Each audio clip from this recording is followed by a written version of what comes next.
Is this Anoa? Oh, yes, this is Anoa. How are you? I'm doing great. How about you? Well, thank you so much for doing this, and thank you so much for being patient with me. It's been a little wild getting back from the airport earlier this evening, and getting my family settled so I could join you guys. But thank you so much for doing this. No, that's great that you were going down there and representing. That's awesome. I assume you were down at the airport for the Yes, definitely. I'm here in Atlanta. I was at Atlanta Hartsfield Airport a little earlier this evening, so that's pretty awesome being able to get out there for a little bit. That's awesome. Well, why don't you go ahead and just give us a brief introduction to yourself, and then we'll get right into the panelist questions. Okay, great. My name is Anoa Changa, and I have been a part of indie media for approximately a year now. I'm an attorney here in Atlanta. I have been involved doing organizing with some grassroots groups for Senator Bernie Sanders' campaign beginning in 2015, and that led to doing some different media interviews and stuff like that. And one of my organizing mentor, basically is what I call her, she does a radio show Sunday afternoons called Down South and Dirty. She and a friend of hers, and they would let me come on and do like a short rundown of things that were going on, kind of within like a grassroots report, kind of, right? And it ended up being a mix of political analysis as well, right? On one such call, Benjamin Dixon show was the guest, and he heard my rundown, and he asked me to come on his show. And pretty much, I think it's either the end of this week coming up or next week is my 1 year anniversary as a contributor to his show. And it's been about 6 months since I've been doing my own show, The Way with Anoa. Nice. So Ben basically had me come on like early February, late January, and the rest, as they say, has been history. So it's been a fascinating experience getting to meet people like Tim Black, obviously Benjamin Dixon, and other podcasters, Michael Brooks and Michael Solomon. I mean, there's just so many wonderful people out there, and getting to do this stuff, and now you. So, yeah. Awesome. Well, what does independent media mean to you then? I mean, it means being able to tell our stories on our own terms, but also being able to represent for our communities, for people, right? And being able to send in messaging that is untainted and not tailored to a specific corporate interest.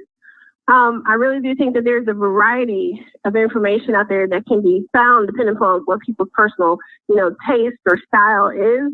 But for most of the people that I've seen and interacted with, there's a commitment to, integrity in the process of delivering the news and delivering information, whether it's political commentary or just straight, factual news stories. But it seems to be, independent media seems to be about getting the information out to the people, as the best way possible without all the interference from bureaucracy and corporatists. So right. That's what it's going to mean to me. That's great. Yeah. Well, what do you think can be done to build the strength of independent media and the influence, especially when, free press is being attacked more than in recent, any time I can remember since I've been alive? Right. Great question. And I got to hear most of what Ms. Nicole Sadler before me had to say about this. And I do agree that, we do need to work together to help bolster each other, come up together. Basically, those who are further ahead, reach back. Those who, are kind of on the same level, work together and cooperate, collaborate where possible. But I also think that actually getting out there and engaging with people that we're saying that we want to connect with, at least on our local communities, to the best, best possible extent. But then also there's so many great events.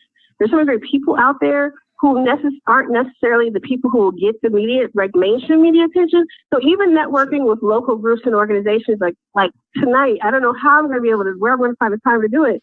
But tonight, being out here in Atlanta, attending, the protests tonight here in Atlanta at Hartsfield Airport, listening to the speakers we have Project South down here. We have the Atlanta chapter of CARE, or well, I think it's the Georgia head of CARE who spoke earlier today.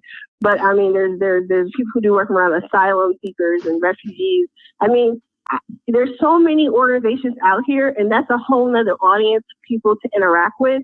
And it's not that you necessarily have to pledge allegiance to any specific groups, but at least beginning to engage with folks, right, whose stories aren't usually told, but definitely have voices that need to be heard. I think that's another way that we grow and support independent media, because a lot of people really are tuning out from, you know, the mainstream regular shows.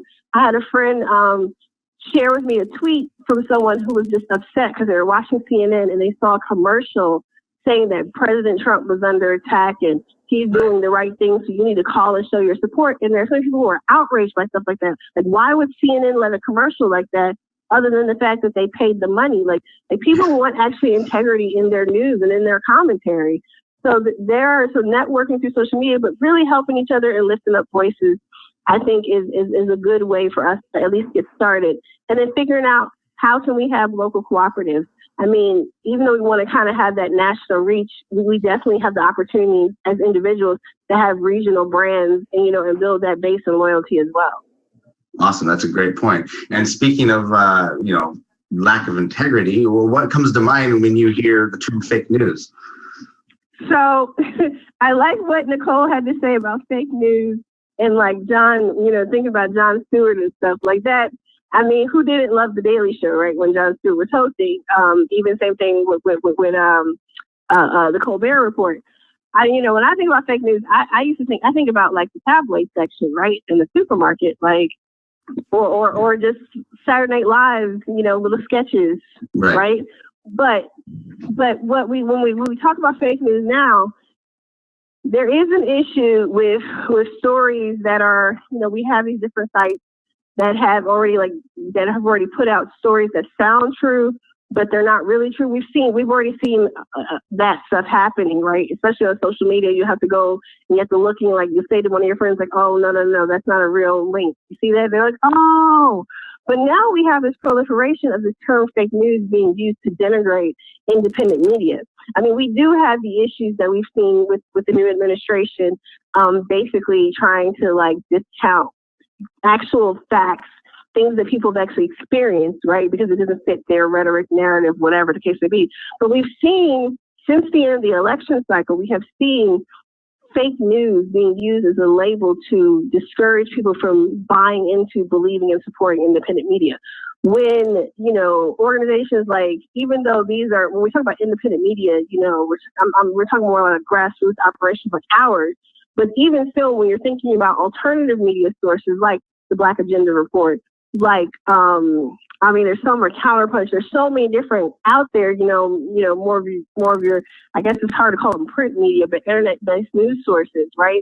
When these are the types of outlets that are being labeled because people don't agree with their opinions as being fake, you know, that is a problem. And when you have mainstream outlets like the Washington Post themselves are the biggest purveyors of this fake news, with that story about the Vermont hacking of the electrical grid that ended up not being that at all. Like, there is this war being had on so many different fronts, and we have to really be alert, engaging, and we have to be willing to delve into the nuance, right, of what is actually going on. Because I absolutely agree with everything Nicole said ahead of me, but also I need people to be open to understanding and to looking for themselves. Doesn't matter what big name on CNN or MSNBC or even one of us, doesn't matter what we're saying, right? You still need to look for yourself and verify what is being said. I try my best to fact check myself and make sure I'm not telling nobody no BS when I go on air. But at the same time, we all make mistakes. But there's also a concerted effort to have a narrative that skews people away from alternative news sources, away from independent media, to try and pull them back into the mainstream.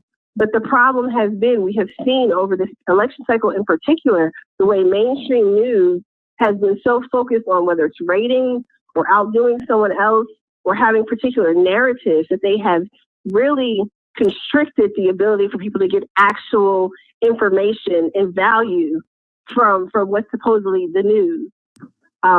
Yeah. So. No, yeah, that's very true. And speaking of like one part of the internet that's not great is the fact that you can form these silos where you're just, hearing echo chambers of your own opinions, right? But right. What is the state of corporate and mainstream media and the influence on independent voices on a free and open internet, in your opinion?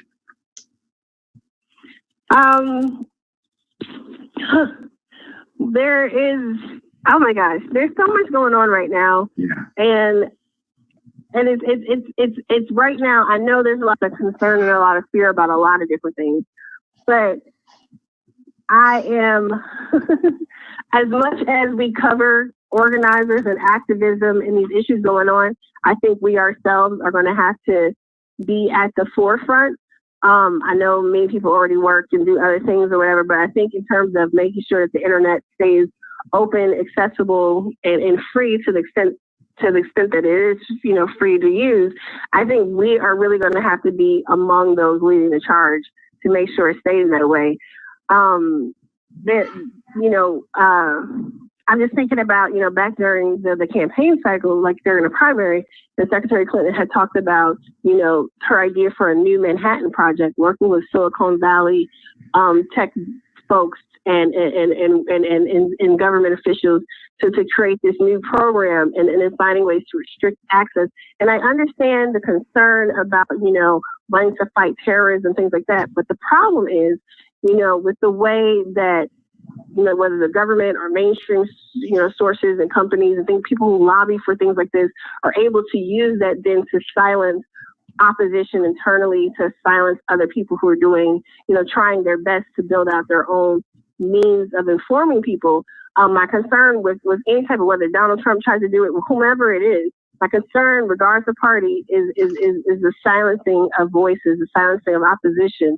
And I really do think that we, as an industry, right, need to band together to make sure that we're protecting the ability, not just our ability to continue to do what we're doing, but whether it's the high school kid, who wants to talk about whatever issue is affecting them in their blog or their podcast that they decide to do, or whomever. I mean, we need to make sure that we're on the right side of things. And, I'm not interested in just making sure that there is a way for me to continue doing what I'm doing, regardless of what everyone else. Like, if we all got it. If we're all not free to do our work, then I can't be free, right? I mean, exactly. The same thing about when we deal with injustice in real life. So, it's definitely something that we need to. I mean, whether we consider ourselves activists or not, like, I really do think that these issues that definitely impact our industry are things that need to be at the forefront, and we need to be well-versed, prepared to fight and to help rally folks around the cause. That's great. Independent media, I would just say, without independent media, I'm just thinking about like Standing Rock, right? Like Standing Rock, Flint, there's so many different things that independent media, the stuff going on in East Chicago, Indiana, there's so many things that people would not really know about had independent media and then people on social media and organized on the ground had not been hammering on first. And we can't let that type of stuff be silenced at all. Awesome. Well, thank you very much, Anoa. It was great. You came straight from the march in Atlanta, and we appreciate you coming in and talking to us about it and answering. I appreciate you. Thank you. All right. Well, and of course, you're welcome to stay for the breakout groups if you want to, or we'll talk to you later online. So either way, well, I will talk to you later online because right. I have angry kids who want to eat. Oh, yeah, I hear that. Thank you so much. I appreciate you. Have a good night. All right. Bye-bye. Thanks, Anoa. Thank you.